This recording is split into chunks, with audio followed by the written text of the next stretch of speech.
आज हमारे श्री जड़खोर गोदाम में 14 किलोमीटर के भीतर भीतर 5 गौशालाओं का निर्माण जैसे जहां भूमि सुलभ हुई वह किया गया। और इन 5 गौशालाओं में श्री कामधेनु गौशाला, नंदनवन गौशाला, मुरार गौशाला, श्री यशोदा धाम गौशाला और श्री सुरभि गौशाला, इन 5 गौशालाओं में मिलाकर 10,000 से अधिक गोवंश सुखपूर्वक निवास कर रहा है। जिस गौशाला में आप अभी बैठे हुए हैं, आप सत्संग का लाभ ले रहे हैं, यह श्री कामधेनु गौशाला है और इन 5 गौशालाओं में ये सबसे छोटी गौशाला है। अगर आप भ्रमण करने के लिए निकलेंगे तो हमारी सारी गौशालाएं इससे बड़ी हैं और वहाँ पे इससे अधिक गौवंश है। कामधेनु गौशाला में सिर्फ अभी 1,000 के आसपास ही गोवंश निवास कर रहा है। इन 5 गौशालाओं में गोवंश का वर्गीकरण नर और मादा गोवंश अलग अलग।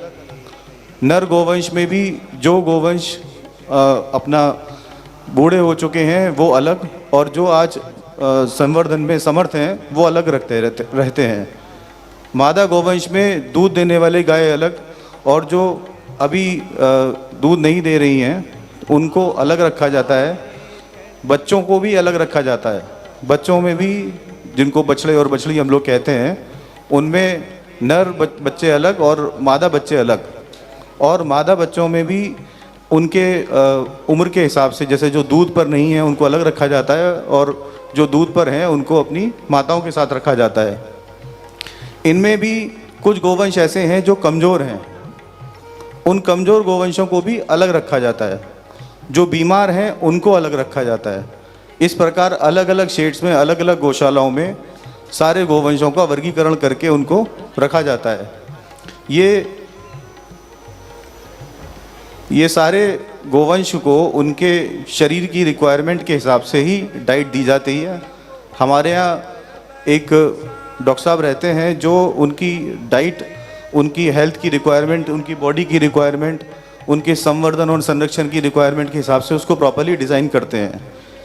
हर गोवंश का उनके बॉडी के रिक्वायरमेंट के हिसाब से कितना गेहूँ देना है, कितना मक्का देना है, कितना जौ देना है, कितना तेल देना है और कितना उनको नमक और सोडा देना है, इतनी तक बारीकी देखकर और उसको डिज़ाइन किया जाता है और अलग अलग शेड्स में उसको पहुंचाया जाता है।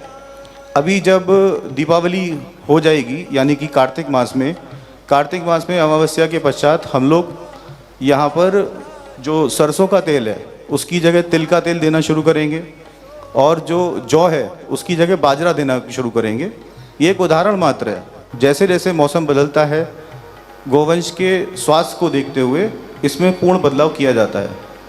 हमारे यहाँ इस पूरे फीड को मिक्स करने के लिए और बेहतर तरीके से हम उसको मिक्स कर पाएँ, उसकी गुणवत्ता को और पहले से अच्छा कर पाएँ, इसके लिए एक ऑटोमेटिक फीड प्लांट अभी स्थापित हुआ है, जिसका विमोचन पूज्य गुरुदेव के और संतों के कर कमलों से अगले 2-3 दिनों में किया जाएगा। वह सफलतापूर्वक स्थापित हो चुका है, उसकी ट्रायल भी हो चुकी है। वो एक ऑटोमेटिक फीड प्लांट है जिसमें सारा फीड डाइट पैटर्न के हिसाब से ऑटोमेटिक मिक्स होगा और अपने 50 kgs के बैग में पैक होकर सारी गौशालाओं में पहुंचाया जाएगा।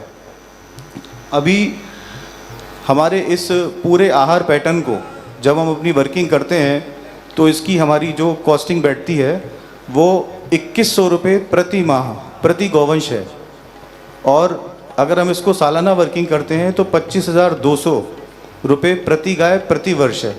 इसको हम गो आश्रित परिवार योजना का नामकरण दिया हुआ है और मात्र 2100 रुपये महीने, 25,200 रुपये वार्षिक और 70 रुपये रोज से आप गौसेवा से जुड़ सकते हैं। इस गौसेवा से आपका जो जुड़ाव है वह आपको अपने अंतर्मन से एक गोमाता से जोड़ता है, और जब आप अपने घर में प्रसाद पाने के लिए बैठते हैं तो आपका गुगरस पहले ही निकल चुका है और आप अपने आप को एक गोवंश से जुड़ा हुआ महसूस करते हैं और आपको अपनी जो संस्कृति है, अपनी जो गोमाता है, उससे एक जुड़ाव पैदा होता है। अगर कोई परिवार ये चाहता है कि वो आजीवन एक गोवंश की सेवा करे तो उसके लिए अक्षय गो सेवा, जिसका कि खर्च 2 लाख रुपये आजीवन है।